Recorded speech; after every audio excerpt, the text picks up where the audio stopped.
જીતુ પટેલ, ગામ દાસદ, તાલુકો ઊંઝા, જિલ્લો મહેસાણા. એક ખાસ સૂચના છે કે જીતુભાઈ સાથે વાત કરવી હોય તો 2 થી 3માં જ કોલ કરવો અને માહિતી લેવી. જ્યાં સુધી પૂરેપૂરી માહિતી ના મળે ત્યાં સુધી મહેરબાની કરીને કોઈને ઘરે આવવું નહીં. અને રવિવારના દિવસે દર્દીઓની ટ્રીટમેન્ટ થતી હોય એટલે મહેરબાની કરીને કોઈને ફોન કરવો નહીં. આજે આ દર્દી કયા ગામથી આવ્યા, કેટલા વર્ષની તકલીફ હતી એ આપણે પૂછીશું. કાકા, તમે કયા ગામના હો? મારું ગામ છે લાખવડ. લાખવડ. તમારું આખું નામ? મહેતા વિરલકુમાર અરવિંદભાઈ. બરોબર. તમારા ઢીંચણની અંદર કેટલા વર્ષની તકલીફ હતી? 10 વર્ષની તકલીફ હતી. બરોબર. જીતુભાઈએ ટ્રીટમેન્ટ કરી એને કેટલી મિનિટમાં ફરક પડ્યો? 5 મિનિટમાં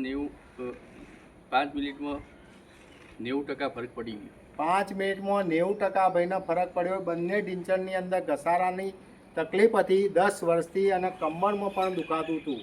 આવા પણ કોઈ પણ હોય તો જીતુ પટેલ પાસે આવજો. જય હિન્દ, જય જવાન. જય જવાન.